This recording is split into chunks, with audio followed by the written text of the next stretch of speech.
Hello friends, स्वागत है आप सभी का अपने YouTube channel NCERT express study में। फ्रेंड्स, इसके पहले की वीडियो में हमने क्लास 12th का जो केमिस्ट्री का विलेन चैप्टर था उसके कुछ थ्योरी पार्ट को किए थे।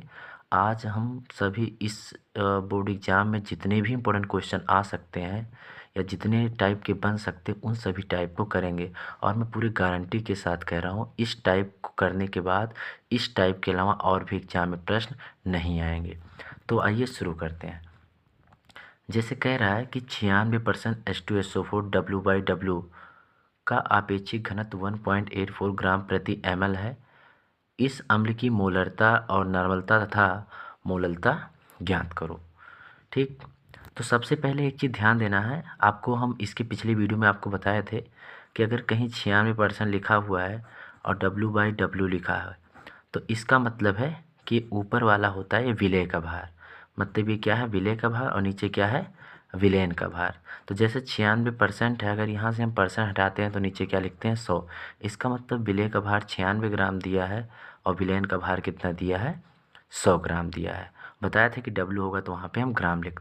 ठीक, आइए इसको हम यहाँ पे लिख लेते हैं जैसा कि हमने यहाँ पे लिख लिया है। ध्यान दीजिए, 96% H2SO4 W/W का मतलब क्या होता है कि जो विलेय का भार है वो कितना है, वो 96 ग्राम, और जो विलेन है पूरा हमारा कितना है, 100 ग्राम है। तो वही चीज़ हमने लिखा है, विलेय का भार 96 ग्राम जो कि क्या है, H2SO4 है। और इसका जब हम अणु भार निकालेंगे तो कितना आएगा, 98 ग्राम प्रति मोल आएगा। कैसे निकालते हैं, आपको पता होगा कि हाइड्रोजन का परमाणु भार कितना होता है, 1 होता है, और चूंकि इसकी करेंगे गुणा करेंगे। जबकि सल्फर का कितना होता है परमाणु क्रमांक 16, तो उसका दोगुना करने पर 32 होगा। ऐसे ऑक्सीजन का परमाणु क्रमांक कितना होता है, 8 होता है, तो परमाणु भार कितना होगा, 16। जबकि 4 और 16 चौके कितना होगा, 64। तो इन सबको जोड़ेंगे तो कितना आएगा 98 ग्राम प्रति मोल। अब चूँकि विलेन का भार कितना दिया है, 96% H2SO4 है, W/W इसमें मतलब क्या है, इसका विलेय का भार 96 और विलेन का भार कितना है, 100 ग्राम। तो वही चीज़ हमने यहाँ पे लिखा है। अगर हम विलायक का भार निकालते हैं तो हाँ, चूँकि मुझे पता है पूरा जो विलेन है वो विलेय प्लस विलायक से मिलकर बनता है। ठीक, तो अब इसमें एक चीज़ ध्यान देना है कि जो विलेन का भार वो कितना है, 100 ग्राम है, और विलेय का कितना है, 96 ग्राम। तो 100 ग्राम से जब हम 96 ग्राम घटा देंगे तो विलायक का भार कितना आएगा, 4 ग्राम आएगा। तो उसी चीज़ को हमने यहाँ पे लिखा है। ठीक, जब यहाँ से हम घटाएंगे तो क्या आएगा, 4 ग्राम, और ये क्या आएगा, विलायक का भार। अब चूँकि ध्यान देना, मुझे निकालना क्या था, मोलरता निकालना था। ठीक, तो मोलरता निकालना है तो मोलरता के पहले हमें विलेय के मोलों की संख्या निकालनी होगी। तो हमने यहाँ पे निकाल लिया है, जो विलेय के मोलों की संख्या होगी वो होगा विलेय का भार, और बटे विलेय का क्या होगा, अणुभार। तो चूँकि विलेय का भार ऊपर कितना दिया गया था, 96, क्या था, विलेय का भार जो ऊपर यहाँ दिया गया है वो 96 ग्राम था, तो यहाँ हमने ले लिया 96, और इसका जब अणुभार हमने निकाला तो कितना आया है, 98। तो फिर जब हम इससे इसमें भाग करेंगे तो इतना आएगा। ठीक, तो निकल जाएगा मोलों की संख्या। अब ध्यान देना है, अगर हमें मोलरता निकालना है तो हम फार्मूला ये जानते हैं, विलेय के मोलों की संख्या बटे विलेयन का आयतन लीटर में। तो चूँकि ध्यान देना है, विलेयन का जो आयतन दिया गया है वो मुझे दिया नहीं है, चूँकि विलेयन का भार दिया है। तो जब भार दिया है तो मुझे आयतन निकालने के लिए हम एक चीज़ जानते हैं कि जो घनत्व होता है वो घनत्व बराबर होता है द्रव्यमान बटे आयतन। चूँकि मुझे विलेयन का क्या निकालना, आयतन, तो हम आयतन को इधर लेके जाएंगे तो घनत्व इधर आएगा। चूँकि इस क्वेश्चन में आपको एक चीज़ दिया गया है कि जो विलेयन का घनत्व है वो 1.84 ग्राम प्रति ml है। मतलब अगर 1 ml विलेयन की हम बात करते हैं तो 1.84 ग्राम के क्या होता है, बराबर होता है। तो यहाँ पे हमने क्या किया है, अगर आयतन निकालेंगे तो क्या होगा, द्रव्यमान बटे घनत्व हो जाएगा। तो नीचे घनत्व दिया गया था, हमने घनत्व लिख दिया, और विलेयन का द्रव्यमान कितना था, 100 ग्राम। तो जब हम यहाँ से इसको, यहाँ पे ध्यान दीजिएगा, इसको हम सॉल्व करेंगे, इससे इसमें भाग करेंगे तो आएगा 54.34 ml आएगा। अब ध्यान दीजिएगा, चूँकि विलेयन का आयतन मुझे किस में चाहिए, लीटर में चाहिए, तो विलेय के मोलों की संख्या हमने यहाँ निकाला, तो इसको यहाँ ऊपर रख दिया विलेय के मोलों की संख्या, और नीचे विलेयन का आयतन किस में, लीटर में चाहिए। तो चूँकि ml में था, तब इसको लीटर में चेंज करेंगे तो 1000 का भाग करेंगे, जब भाग करेंगे तो 1000 कहाँ जाएगा, ऊपर जाएगा, और जब इसको हम सॉल्व करेंगे तो इतना आएगा, यानी हमारी मोलरता इतनी हो जाएगी। ठीक, दूसरा मुझे जो ज्ञात करना था वो नॉर्मलता था। तो हम लोग जानते हैं, एक रिलेशन जानते हैं कि जो नॉर्मलता होता है वो मोलरता और उनकी वैलेंसी यानी जो संयोजकता होता है उसी का गुणनफल के बराबर होता है, या इसी को आप अम्लता व क्षारकता कहते हो। ठीक, तो एक चीज़ ध्यान देना, जैसे यहाँ पे H2SO4 है, क्या है, H2SO4 है, तो अगर इसकी हम वैलेंसी देखेंगे या इसकी अगर अम्ल होगा तो उसकी क्षारकता होगी, तो क्षारकता देखेंगे मतलब ये कितने H को निकाल सकता है, तो 2H, तो इसकी वैलेंसी यहाँ N की वैल्यू कितनी हो जाएगी, 2 हो जाएगी। और मोलरता अभी हम लोग यहाँ ऊपर निकालेंगे, गुणा कर देंगे इसमें, तो हमारी क्या निकल जाएगी, नार्मलता। तो नार्मलता का मात्रक क्या होता है, ग्राम तुल्यांक प्रति लीटर। इसके पहले वाली वीडियो में हम सारी बात को आपको समझाए हैं। एक चीज़ ध्यान देना, इसके बाद मुझे मोललता निकालना था, तो मोललता क्या होता है, विलय के मोलों की संख्या बटे विलायक का भार किलोग्राम में। अब चूंकि विलय के मोलों की संख्या हमने ऊपर निकाल लिया था और विलायक का भार कितना आया था, 4 ग्राम आया था, लेकिन हमें इसको किस में चाहिए, केजी में चाहिए, तो हमने 1000 से क्या करेंगे, भाग, और जब भाग करेंगे तो 1000 ऊपर जाएगा। तो इस तरीके से हम क्या करेंगे, ध्यान दीजिएगा, जब इसका यहाँ 3 अंक पहले दशमलव, यहाँ 1000 है, तो ये 3 जीरो इस दशमलव को इधर खिसका देगा, यानी 900 कितना हो जाएगा, 79 हो जाएगा। और जब 4 से हम भाग करेंगे तो इतना आएगा, मतलब हमारी मोललता कितनी हो जाएगी, 244.75 मोल प्रति किलोग्राम। दोस्तों ये क्वेश्चन बहुत ज़्यादा इंपॉर्टेंट है, चूँकि ये पूछा गया है, ठीक, तो इसको ध्यान से करिएगा। आइए नेक्स्ट क्वेश्चन। दोस्तों ध्यान दीजिएगा, जो ये मोलर उन्नयन स्थिरांक है, या इसी को हम केबी के नाम से जानते हैं, या मोलर अवनमन स्थिरांक है, इनमें से ज़रूर आपके बोर्ड एग्जाम में एक क्वेश्चन आएगा, ये फिक्स है 100%, इन दोनों क्वेश्चन में से एक क्वेश्चन जरूर पूछा जाएगा। तो आइए समझ लेते हैं मोलर उन्नयन स्थिरांक क्या होता है, कि 1 किलोग्राम विलायक में विलेय का 1 मोल घोलने पर उसके क्वथनांक में जितना वृद्धि होता है उसी को हम लोग मोलर उन्नयन स्थिरांक क्या बोलते हैं, केबी कहते हैं, ठीक। इसका जो फार्मूला होता है, ये फार्मूला होता है क्या, कि m = 1000 into K B into small W upon delta T B into capital W. एक चीज़ ध्यान दीजिएगा, जो इसमें m है, ये m यहाँ पे क्या है, ये विलेय का अणुभार है, विलेय का अणुभार है, ठीक। तो जो m है वो विलेय का अणुभार है, और के बी मोलर उन्नयन स्थिरांक है, और स्मॉल w जो है विलेय का भार है, और कैपिटल W क्या है, ये विलायक का भार है। एक चीज़ ध्यान दीजिएगा, डेल्टा टी बी क्या है, तो ये क्वथनांक में उन्नयन है, ठीक। तो ध्यान दीजिए, जो ये क्वथनांक में उन्नयन डेल्टा टी बी होता है, ये होता है TS माइनस टी बी जाता है। ध्यान दीजिए, यहाँ पे कह रहा है कि यदि 0.6 ग्राम यूरिया जिसका अणुभार इतना है कि 100 ग्राम जल में घोलने पर क्वथनांक यानी विलयन के क्वथनांक की गणना करना है, ठीक।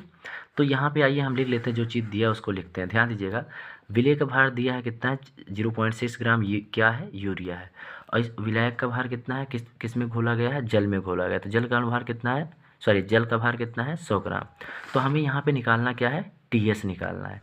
तो ध्यान दीजिएगा, अभी हम आपको एक फार्मूला बताया है कि जो m, ये जो जो मोलर उन्नयन स्थिरांक m = होता है, क्या होता है, ये होता है 1000 into K B into small W upon delta T B into capital W, ठीक।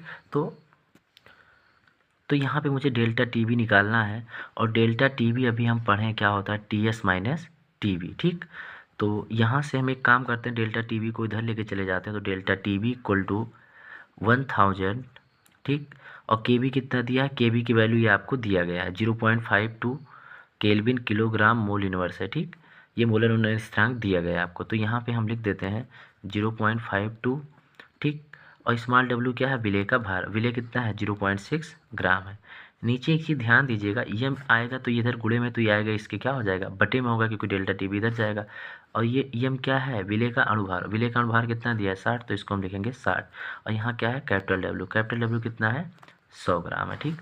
तो एक चीज़ ध्यान दीजिएगा, इसको हम यहाँ पे ध्यान दीजिए सॉल्व करते हैं, तो यहाँ से क्या होगा कि ध्यान दीजिएगा, 2 अंक पहले दशमलव यहाँ है और 1 अंक पहले यहाँ है, तो यहाँ कितना, 0, 3 0। अब यहाँ पे क्या होगा, जो डेल्टा टी बी होगा, क्या होगा, डेल्टा टी बी जो होगा, यहाँ से 2 0 तो इसको दशमलव खत्म कर देगा, और 1 0 इसके दशमलव, मतलब ये हो जाएगा 52 गुणे में कितना होगा, 6, और यहाँ पे बटे में कितना हो जाएगा, 60 गुणे में कितना होगा, 100 होगा, ठीक। अब यहाँ से 6 से काटेंगे तो कितना आएगा, 10 आएगा।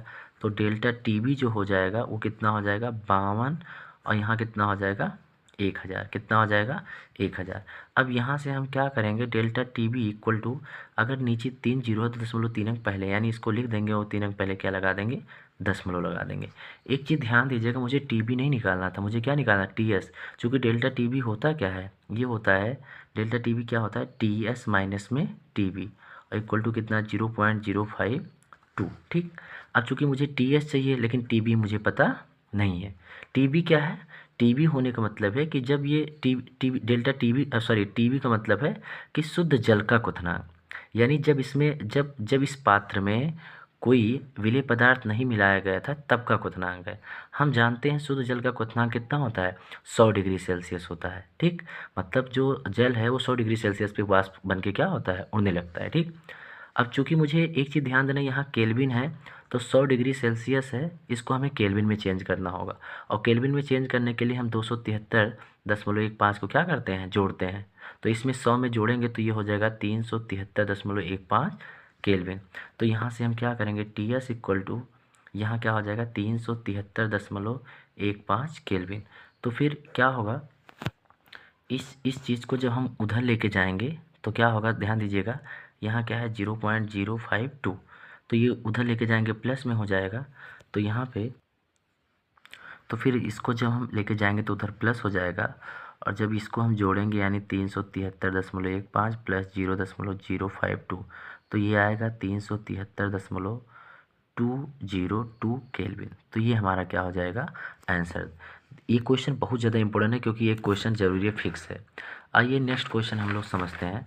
तो ध्यान दीजिएगा, दिया क्या है कि 12 ग्राम ग्लूकोज को 100 ग्राम जल में घोलने पर विलयन का क्वथनांक इतना हो जाता है। अच्छा, विलयन का क्वथनांक, इसका मतलब की बात TS कह रहा है। ठीक, तो जल के मोलल उन्नयन स्थिरांक की गणना, आपकी बार KB की आपको क्या करना है? गणना करना है। तो यहाँ पे हमने उस चीज़ को लिख लिया है कि विलय का भार कितना है? 12 ग्राम है। ठीक, और है क्या? ग्लूकोज है। तो जब इसका अणुभार निकालेंगे तो कितना आएगा? 180। अब चूंकि विलयन का क्वथनांक क्या है? कह रहा है कि विलयन का जो क्वथनांक पाया गया, मतलब कहने का मतलब है जब शुद्ध जल पहले था उसमें अगर विलेय पदार्थ मिला दिए तो पूरा विलयन बन गया, और विलयन का क्वथनांक बढ़ के कितना हो गया है? 100.39 डिग्री सेल्सियस है।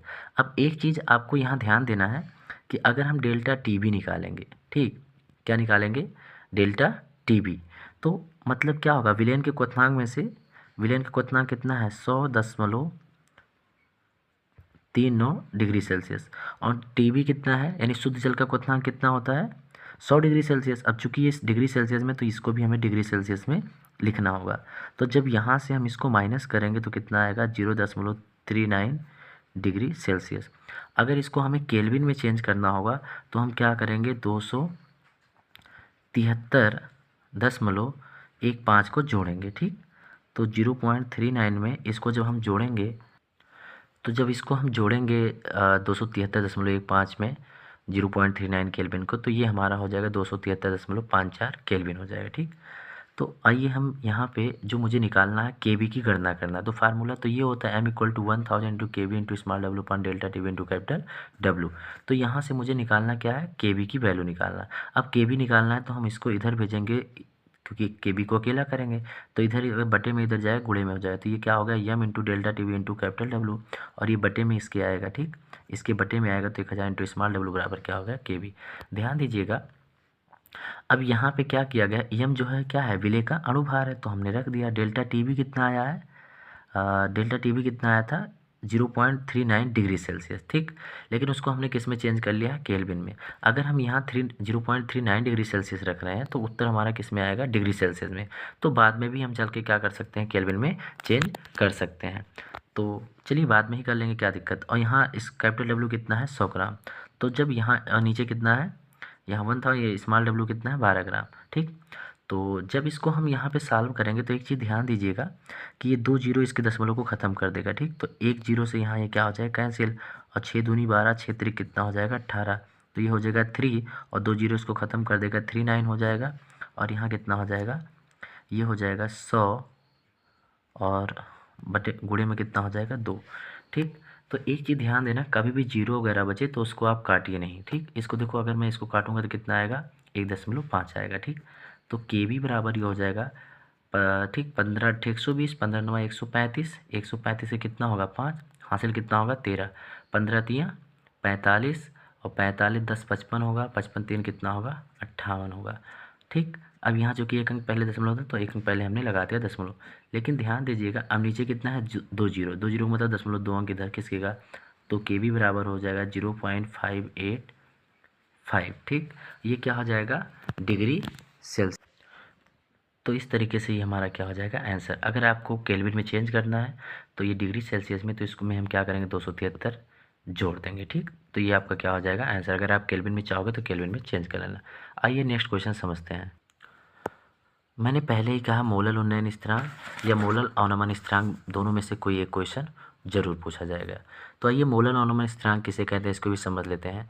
जो मोलल उन्नयन स्थिरांक था वैसे सेम है, बस इसमें थोड़ा सा अंतर है कि वहाँ उन्नयन था, मतलब वहाँ क्वथनांक में क्या हो रहा था, वृद्धि हो रहा था, और यहाँ क्वथनांक में क्या होगा, कमी होगा। तो कमी को ही हम लोग अवनमन कहते हैं। जैसे दिया है कि 1 किलोग्राम विलायक में विलेय का 1 मोल घोलने पर उसके हिमांक में जो कमी होती है उसी को हम लोग KF कहते हैं, यानी मोलल अवनमन स्थिरांक। तो इसको हम लोग किससे दिखाते हैं, KF से। इसका भी वही फार्मूला है, जैसे जो वहाँ होता था m × 1000 KB × small w, delta TB होता था कैपिटल W, लेकिन बस यहाँ क्या होगा, KB की जगह पे क्या हो जाएगा, KF हो जाएगा, ठीक। और यहाँ पे जब हम क्वथनांक में कमी निकालेंगे तो एक चीज़ ध्यान से देखना, तो यहाँ पे ये होगा TF - TS, मतलब जो शुद्ध जल का हिमांक होगा उसमें से विलयन वाला क्या होगा, घटेगा।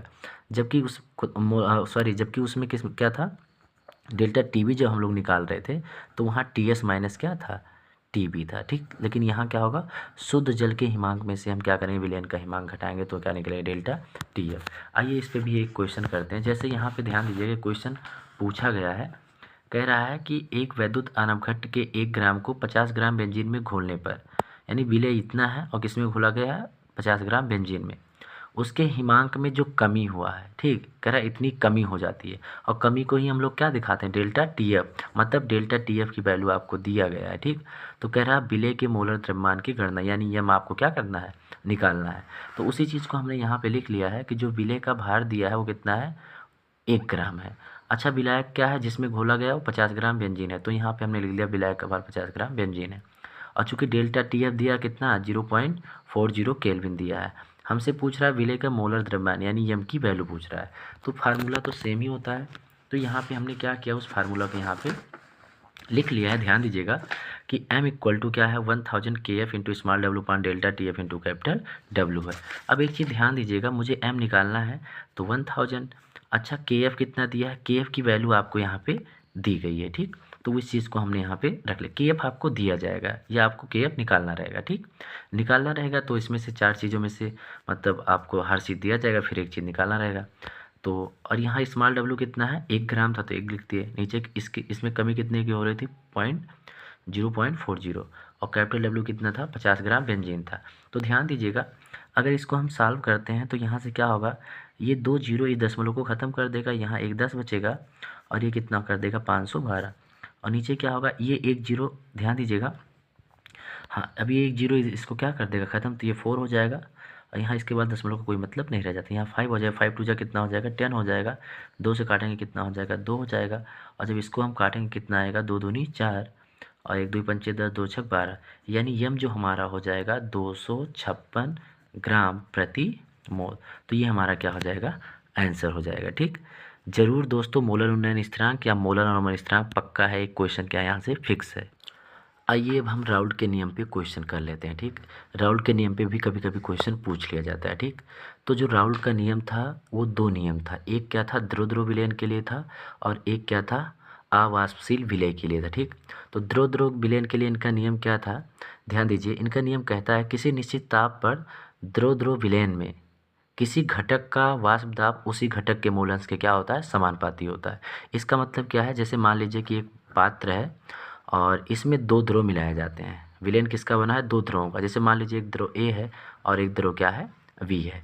तो ये कहा जा रहा है कि इस बर्तन में जो इसका वाष्प दाब होगा, यानी PA, वाष्प प्रेशर को, P फॉर क्या होगा, प्रेशर, A मतलब घटक A का जो आंशिक वाष्प दाब होगा, क्या होगा, कह रहा है इसी घटक के, जो ये A है, ठीक, घटक का मतलब जिससे मिलकर बना हुआ है, तो 2 घटक A और क्या है, B है, इसी घटक के क्या होगा, मूल अंश के क्या होता है, समानुपाती होता है, ठीक। ऐसे ये जो B है ये भी क्या होगा, इसी घटक के मूल अंश के क्या होगा, समानुपाती होगा, ठीक। और एक चीज़ ध्यान दीजिएगा, जब यहाँ से इस प्रोपोर्शनल का चिन्ह हटाते हैं तो यहाँ एक कांस्टेंट हम जोड़ते हैं PA0 इंटू AX से। ध्यान दीजिएगा PA0 क्या है, ठीक। तो जो PA0 है ये क्या है, मतलब इस बर्तन में जब एक केवल डाला गया था तब शुद्ध अवस्था में A का क्या है, वाष्प दाब है, ठीक। ऐसे यहाँ भी पी बी खोलेंगे तो ये क्या हो जाएगा, पी बी नॉट इंटू क्या हो जाएगा, एक्स बी हो जाएगा। ठीक, ये भी क्या है, जब बर्तन ए में मान लीजिए कि द्रव ए नहीं रखा गया, बी रखा गया, तब का ये क्या है, शुद्ध वाष्प दाब है। अब अगर इस पूरे बर्तन का हम दाब देखते हैं तो कुछ दाब क्या होगा यहाँ पे, जो अगर कुल दाब देखते हैं तो घटक ए का भी दाब होगा, साथ में किसका होगा, वी का। तो जब यहाँ पे हम पीटी निकालते हैं, टोटल दाब निकालते हैं, तो इसको प्लस को हम क्या करेंगे, जोड़ भाई, क्योंकि इसका भी दाब होगा, इसका भी दाब होगा। तो ये कितना है, P A not into X A, और ये क्या हो जाएगा, P B not into X B. तो यहाँ से एक फार्मूला जनरेट होता है और इस पर एक क्वेश्चन पिछली बार पूछा गया है। ठीक, तो उसी चीज़ को हमने यहाँ पे क्या किया है, लिख लिया है। ध्यान दीजिएगा कि ये दो द्रव मान लिया ए और बी है, तो प्रोपोर्शनल किसके होगा, ए के। तो यहाँ से हटाएंगे पी ए नॉट, यहाँ पी बी नॉट, और जब टोटल निकालेंगे तो पी ए और पी बी को क्या करेंगे, जोड़ें, तो यहाँ से एक फार्मूला है। आइए इस पर हम एक क्वेश्चन कर लेते हैं। जैसे दिया है कि दो द्रव हैं ए तथा बी हैं, ठीक, और कह रहा है कि द्रव ए का वाष्प दाब क्या है, इतना है, मतलब शुद्ध अवस्था की बात कर रहा है, क्योंकि यहाँ पे ये कह रहा है कि द्रव ए का वाष्प दाब यानी पी ए नॉट ये दिया है, और द्रव बी का वाष्प दाब कितना है, 60 mm है। कह रहा है यदि ए के 2 मोल खुले हैं, कितने मोल हैं, 2 मोल, तथा बी के 3 मोल मिलाने पर विलेन का कुल दाब कितना होगा। अब कुल दाब पूछा, इसका मतलब आपको पीटी निकालना है। तो यहाँ पे हमने वही चीज़ लिख लिया है कि द्रव ए का वाष्प दाब यानी शुद्ध वाष्प दाब 80 mm है, और बी का कितना है, 60 mm। द्रव ए के कितने मोल घुले हुए हैं, 2 मोल, और द्रव बी के कितने मोल घुले हुए हैं, 3 मोल। अब चूँकि ध्यान दीजिएगा, अगर मुझे कुल वाष्प दाब निकालना है तो फार्मूला क्या होता है, P T equal to P A not into X A plus P B not into X B. ध्यान दीजिएगा, अगर हम पी ए नॉट निकाल, यहाँ पे आपको दिया है तो यहाँ लिखेंगे क्या, 80।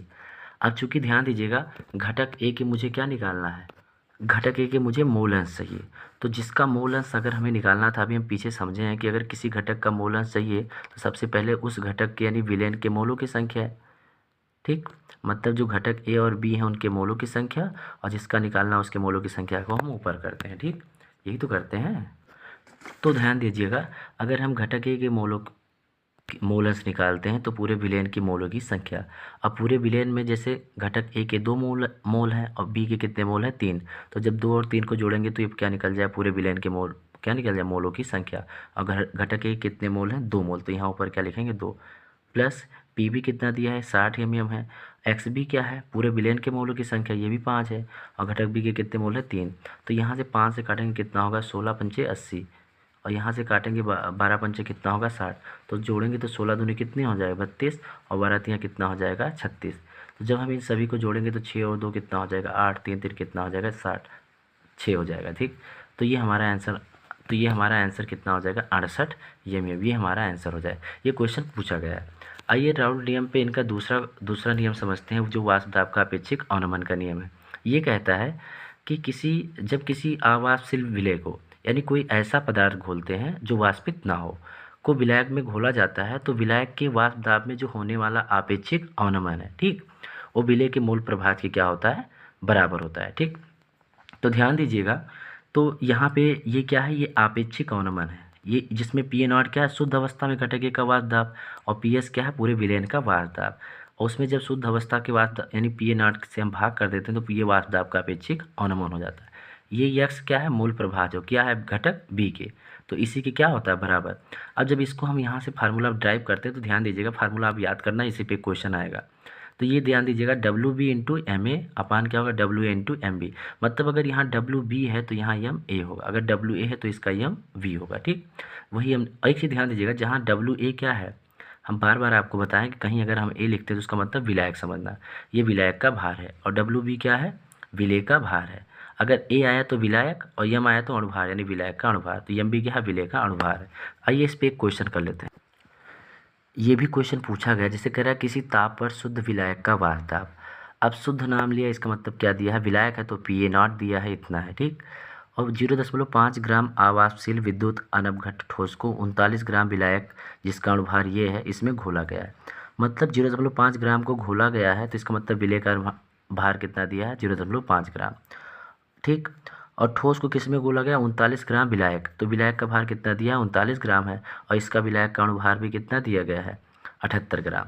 ठीक, तो कह रहा है तो विलेन का जो वाष्प दाब PS का मतलब क्या होगा, विलेन, यानी तो विलेन का वाष्प दाब कितना हो जाता है, 0.74 बार हो जाता है।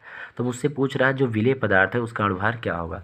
तो आइए राउल्ट के नियम का हम लोग फार्मूला लगाएंगे। तो यहाँ पे क्या होता है कि PA0 minus PS upon PA equal to, ये फार्मूला अभी हम लोग जाने हैं। तो ध्यान दीजिए, मुझे निकालना क्या है, अणुभार निकालना, किसका, विलेय का। तो WMB क्या है, बी क्या है, विलेय है, और एम का मतलब क्या है, अणुभार। तो MB हमें निकालना है। तो एक चीज़ ध्यान दिया, P0 कितना दिया गया है, ये दिया है, इसको मैं पहले लिख लेता हूँ। तो यहाँ पे हमने लिख लिया है, ध्यान दीजिएगा, P0 कितना था, 0.745। PS क्या है, विलेयन का भार, यहाँ पे 0.740 है, ठीक। और यहाँ नीचे क्या है, 0.745 PA0 है। W भी 0.5 है। MA कितना दिया है, तो यहाँ पे जो है, जो विलायक है उसका अणुभार कितना दिया, 78 ग्राम। तो उसी चीज़ को मैंने यहाँ पे लिख लिया है। और चूंकि ये क्या है, विलायक है, विलायक का भार कितना दिया, 39, और नीचे MB हमें निकालना है। तो ध्यान दीजिए, 39 से काटेंगे, 39 दूना कितना होगा, 78 होगा। और 2 का जब इसमें गुणा करेंगे 10 आएगा, 10 में एक अंक पहले दशमलव लगाएंगे तो मतलब वो 1 हो जाएगा। और नीचे क्या बचेगा, MB। और यहाँ से जब 0.745 में से 0.74 ये घटाएंगे तो ये आएगा 0.005। अब यहाँ ध्यान दीजिएगा, 3 अंक पहले यहाँ दशमलव, 3 अंक पहले यहाँ, तो दशमलव से दशमलव क्या हो जाएगा, खत्म हो जाएगा, ठीक। तो यहाँ क्या आएगा, 5, और बटे में कितना हो जाएगा, 745। इसका गुणा करेंगे तो 5 इंटू MB इक्वल टू, उधर गुणा करेंगे 745 हो जाएगा। और जब इसको हम भाग करेंगे भैया, तो ये कितना आएगा, 5 से काटेंगे तो 149 ग्राम प्रति क्या होगा, मोल होगा, ठीक। आइए नेक्स्ट क्वेश्चन समझते हैं, ठीक। आइए अब हम प्रासर दाब पे क्वेश्चन करते हैं, जो कि ये दोनों क्वेश्चन पूछे गए हैं, ठीक। ध्यान दीजिए, कह रहा है 0 डिग्री सेल्सियस ताप पर 0.45 ग्राम ग्लूकोज को 250 ml जल में घोलकर विलयन बनाया गया हो तो उसका प्रासर दाब क्या होगा। एक चीज़ आपको पहले बता दे रहा हूँ कि अगर प्रासर दाब के क्वेश्चन लगाना होगा तो जो ताप अगर डिग्री सेल्सियस में होगा तो उसको मुझे केल्विन में चेंज करना होगा। और अगर आयतन 250 अगर ml में दिया होगा तो उसको हमें लीटर में चेंज करना होगा। तो उस चीज़ को हमने यहाँ पे लिखा है, T कितना दिया है, 0 डिग्री सेल्सियस, केल्विन बनाना होगा तो 273 को हम क्या करेंगे, जोड़ेंगे, तो ये हो जाएगा 273 केल्विन हो जाएगा, ठीक। अब 273.15 होता है, 1.15 भी जोड़ सकते हो या 273 भी जोड़ सकते हो, ठीक। एक चीज़ ध्यान दीजिए, विलेय का भार दिया है 0.45 ग्राम, चूँकि है क्या, ग्लूकोज है। तो जब इसका हम इस विलेय का अणुभार निकालेंगे तो कितना आएगा, 180 ग्राम प्रति मोल। तो इस चीज़ को हमने यहाँ पे लिख लिया, ठीक। और चूंकि हम पहले भी बताया कि जो विलेयन हमें चाहिए, आयतन चाहिए, वो हमें लीटर में चाहिए। तो ये 250 ml दिया था, इसको लीटर में बनाने के लिए 1000 का हमने क्या किया, भाग किया, तो ये कितना 1.4 लीटर आया। और चूंकि ध्यान दीजिएगा, हम जब परासर दाब के नियम का जो फार्मूला लगाते हैं, पाई बी इक्वल टू NRT, पाई क्या है, परासर दाब है, ठीक। ये क्या होता है, NRT। तो यहाँ पे जो R है वो विलेयन का स्थिरांक है, या जिसे हम लोग गैस स्थिरांक कहते हैं। इसकी वैल्यू आपको हमेशा दी जाएगी, या नहीं दी भी जाएगी तो आपको याद कर लेना है। R इक्वल टू, R की वैल्यू क्या होगा, 0.0821 litre ATM kelvin inverse mole inverse होता है, ठीक। तो यहाँ से मुझे क्या निकालना था, परासर दाब निकालना था। तो हमने फार्मूला लिखा, पाई बी इक्वल टू NRT। यन क्या है, मोलों की संख्या है, ठीक, किसके, विलेय के। तो जब विलेय की मोलों की संख्या हम लोग निकालते हैं तो विलेय का भार बटे क्या होता है, अणुभार, यहाँ R इंटू टी। एक चीज़ ध्यान दीजिए, आयतन हमने निकाल लिया, कितना आया, 1/4 लीटर। तो इसके जगह पे मैंने 1/4 लिख दिया, विलेय का भार दिया था यहाँ पे, ठीक। तो इसको हमने लिखा, अणुभार दिया भी निकाला, R की वैल्यू यहाँ पे दिया, हमने यहाँ पे गुणा किया, और T हमने निकाला कितना, 273 है, ठीक। तो एक काम करेंगे, मैं इसको यहाँ पे जब आप सॉल्व करेंगे, ठीक, तो इसका ये आंसर आएगा, आप कर लेना 0.224 ATM, ठीक। तो ये हमारा क्या हो जाएगा, आंसर हो जाएगा। आइए नेक्स्ट क्वेश्चन समझते हैं। ये क्वेश्चन 2025 में पूछा गया है, ठीक, ध्यान दीजिएगा। कह रहा है 27 डिग्री सेल्सियस ताप पर यूरिया है जिसका अणुभार दिया गया है, वो 2% W बाई क्या है, V है। अब एक चीज़ आपको ध्यान से समझना होगा, यहाँ पे दिया क्या है, 2%, और है क्या, W बाई V है। तो आपको पहले एक चीज़ ध्यान देना, अगर 2% है, परसेंट हटाएंगे तो नीचे क्या लिखेंगे, 100, और W बाई V है तो हम आपको पहले भी बताया नीचे के लिए विलेयन होता है, और अगर V है तो क्या होगा, ml। मतलब विलेयन का आयतन दिया है कितना, 100 ml है, और चूंकि ऊपर वाला क्या है, विलेय, और अगर W दिया है तो क्या है, ग्राम, यानी विलेय का भार कितना दिया, 2 ग्राम। तो उसी बात को हमने यहाँ पे लिखा है कि 2% जो W बाई V है उसका मतलब क्या है, विलेय का भार जो है 2 ग्राम है, और विलेयन का आयतन कितना है, 100 ml है। तो यहाँ से ध्यान दीजिए, अगर ml है तो इसको मुझे लीटर में चेंज करना होगा, 100 है तो 1000 से हम क्या करेंगे, भाग करेंगे, और जब 1000 से भाग करेंगे तो ये हो जाएगा 1 बटे कितना, 10 लीटर। तो फिर वही फार्मूला लगाएंगे। आयतन हमने निकाल लिया कितना, 1/10 है। यन की जब मैं बात करूँगा तो यन क्या होगा, उस पदार्थ का भार बटे अणुभार। तो इस पदार्थ का भार कितना है, 2, तो यहाँ पे हमने 2 लिख दिया। और जब इसका अणुभार निकालेंगे तो यूरिया का अणुभार कितना आएगा, 60 आएगा। आर भी दिया है, टी भी दिया है। टी कितना है, ये था 27 डिग्री सेल्सियस। जब इसमें हम 273 जोड़ेंगे तो कितना हो जाएगा, 300 केल्विन हो जाएगा। और जब इसको हम सभी को सॉल्व करेंगे, ध्यान दीजिएगा, तो यहाँ पे जब आप सॉल्व करोगे तो पाई की वैल्यू कितनी आएगी, 8.21 ATM। ये क्वेश्चन पूछा गया है और बार बार इस टाइप का जरूर एक क्वेश्चन पूछा जाएगा, तो इसको बहुत ध्यान से देखिएगा। फ्रेंड्स, वार्ड साफ गुणक पे भी क्वेश्चन पूछा जाता है, तो आइए समझते हैं पहले वार्ड साफ गुणक होता है क्या है।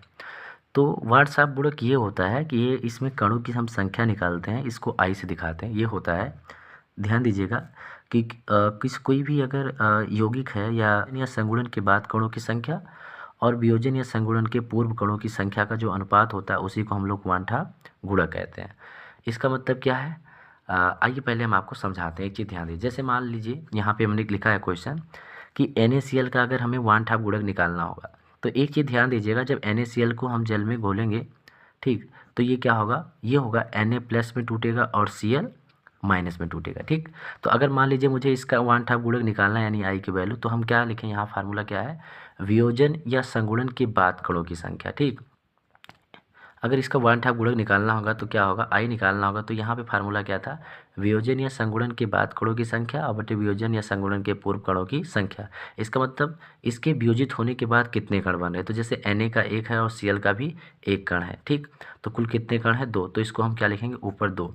अच्छा, उसके पहले कितना कण है, 1, तो यहाँ पे जब हम भाग करेंगे 2 से तो ये आई की वैल्यू कितनी हो जाएगी, 2, मतलब इसका वांठा गुणक क्या निकल जाएगा, 2। इससे भी क्वेश्चन पूछा गया। अब आइए इसका कुछ मैं आपको निष्कर्ष बता देता हूँ। एक चीज़ ध्यान दीजिएगा, अगर कहीं आई की वैल्यू ज़्यादा है, आई क्या है, कणों की एक संख्या है, तो अगर कहीं कण की संख्या ज़्यादा है तो ध्यान दीजिएगा उसका उस विलयन का क्वथनांक भी क्या होगा, ज़्यादा होगा, और हिमांक क्या होगा, उसका उल्टा यानी क्या होगा, कम होगा। अगर वांठा गुणक ज़्यादा है तो पराशर दाब भी उसका क्या होगा, ज़्यादा होगा। जैसे वांठा गुणक पे ये क्वेश्चन है, ये क्वेश्चन पूछे भी गए हैं। ठीक, ध्यान दीजिएगा, कह रहा है इन निम्न में से किसका क्वथनांक जो होगा सर्वाधिक होगा। ठीक, तो एक चीज़ ध्यान देना, अगर क्वथनांक सर्वाधिक होगा तो हमें वांठा गुणक निकालना होगा। ठीक, तो यहाँ पे ध्यान दीजिएगा, जो ये NaCl है, ठीक, इसको जब हम जल में घोलेंगे तो यहाँ से क्या होगा, ये NaCl जो होगा यहाँ से Na+ में और Cl- में टूटेगा। तो जब इसके लिए हम आई की वैल्यू निकालेंगे तो क्या होगा, अभी अभी निकाले हैं, कितना आया था, वियोजन के बाद कणों की संख्या कितने हैं, 2 कण है, तो 2/1 यानी आई की वैल्यू कितनी हो जाएगी, 2 हो जाएगी। ठीक, तो इसके लिए आई का मान कितना है, 2। अब इसके लिए मैं जब निकालूंगा तो ये भी जो CaCl2 है, ये भी किस तरीके से टूटेगा, Ca+2 आयन में और 2Cl- आयन में। तो जब इसकी हम आई की वैल्यू निकालेंगे तो वियोजन के बाद कितने कण बन रहे हैं, Ca के 1 कण बन रहे हैं, ठीक, और क्लोरीन के कितने कण, 2, तो यानी 2 और 1 कितने हैं, 3, और इसके पहले कितना कण था, 1, तो यानी आई की वैल्यू इसके लिए कितना हो जाएगा, 3 हो जाएगा। चूँकि ध्यान दीजिए, जो सुक्रोज है ये कार्बनिक यौगिक है, चूँकि ये +- आयन में नहीं टूटता, और जब भी +- आयन में नहीं टूटेगा, ये भी +- आयन में नहीं टूटेगा, तो यहाँ कण हम वांठा गुणक नहीं निकाल पाएंगे। तो इसका मतलब क्या होगा, अब इन दोनों में तो यानी जो हमारा क्वथनांक सर्वाधिक होगा या तो इसका होगा या तो इसका होगा, तो इनमें जिसमें कण की संख्या ज़्यादा होगी उसकी क्वथनांक क्या होगा, ज़्यादा। तो इसमें किसमें आई की वैल्यू किसकी ज़्यादा है, CaCl2 यानी कैल्शियम क्लोराइड का, तो इसका क्वथनांक क्या होगा, सर्वाधिक होगा। आइए एक क्वेश्चन और कर लेते हैं। जैसे इसमें दिया है कि इनमें से किसका पराशर दाब अधिक होगा, तो यहाँ भी अभी अभी हमने निकाला, इसकी आई की वैल्यू कितना आया था, 2 आया था। ठीक, बेरियम क्लोराइड के लिए भी अगर हम लोग निकालते हैं तो ये भी जल में टूटेगा कैसे, Va जो Cl2 होगा ये टूटेगा Ba++2 में, और ये क्या होगा, 2Cl- आयन में। तो यहाँ आई की वैल्यू जब यहाँ निकालेंगे तो कितना आएगा, 3, क्योंकि वियोजन के बाद कितने कण बने, 2 इस क्लोरीन और 1 बेरियम के। ठीक, तो यहाँ 2 और 1 कितना, 3/1 यानी कितना हो जाएगा, 3। जबकि यहाँ पे अगर हम बात करते हैं अमोनियम फास्फेट की, तो यहाँ से ध्यान दीजिएगा NH4 का होल थ्राइस PO4, तो यहाँ से मुझे क्या मिलेगा, ये जो अमोनियम आयन है, ध्यान दीजिएगा, ठीक, अमोनियम आयन के 3 कण मिलेंगे और फास्फेट के कितने कण मिलेंगे, 1 कण मिलेंगे। तो ध्यान दीजिएगा, तो यहाँ पे भी अगर हम यहाँ पे अमोनियम फास्फेट के आयनों की संख्या यहाँ निकालेंगे, तो क्वांटम गुणक निकालेंगे, तो I इक्वल टू क्या हो जाएगा, ये टूटेगा किसमें, 3NH+4 में, सॉरी 3 अमोनियम आयन +1 में टूटेंगे और PO4 -3 में टूटेंगे। तो यहाँ से निकालेंगे, इसमें अमोनियम आयन के 3 कण बन रहे हैं जबकि फास्फेट आयन के 1, तो ये कितना हो जाएगा 4। इसके पहले कितने कण है 1, तो ये आई की वैल्यू कितनी हो जाएगी 4। अब चूँकि ध्यान दीजिएगा, अगर यहाँ से Na2SO4 की बात करते हैं तो ये टूटेगा 2Na+ में और ये टूटेगा SO4 -2 में। तो यहाँ Na के 2 कण बन रहे हैं और सल्फेट आयन के 1, तो आई की वैल्यू कितनी हो जाए, वियोजन के बाद कितने कण, 2 इसके और 1 इसके, यानी 3 बटे में कितना होगा ये पहले, यानी आई की वैल्यू कितना हो जाएगा 3। तो ध्यान दीजिएगा, इसमें आई की वैल्यू कितनी है 2 है, इसमें भी आई की वैल्यू कितनी है 3, जबकि इसमें क्या आई की वैल्यू 4, यानी सबसे ज़्यादा है। तो अभी ऊपर हम आपको बताए थे कि यहाँ पे ध्यान दीजिएगा कि जिसका क्या होगा, यहाँ पे बताया था कि जिसमें आई की वैल्यू ज़्यादा होगी उसका प्रासरण दाब क्या होगा, अधिक होगा। तो इसमें प्रासरण दाब किसका अधिक होगा, तो इसमें जो प्रासरण दाब होगा अमोनियम फास्फेट का। ठीक, तो दोस्तों ये विलेन चैप्टर हमारा एकदम पूर्ण रूप से कंप्लीट हो गया है। अब इसके बाद जो है हम वैद्युत रसायन के कुछ ऐसे इंपॉर्टेंट टॉपिक लाएंगे जो आपको एग्जाम में पढ़ के जाना, इसके अलावा और आपको कुछ पढ़ के जाना नहीं है। तो अगर आपको वीडियो अच्छा लगा तो प्लीज़ चैनल को सब्सक्राइब करें और अपने दोस्तों के साथ ज़रूर शेयर करें। ठीक, और कमेंट में ज़रूर बताएं कि आपको वीडियो कैसी लगी। धन्यवाद।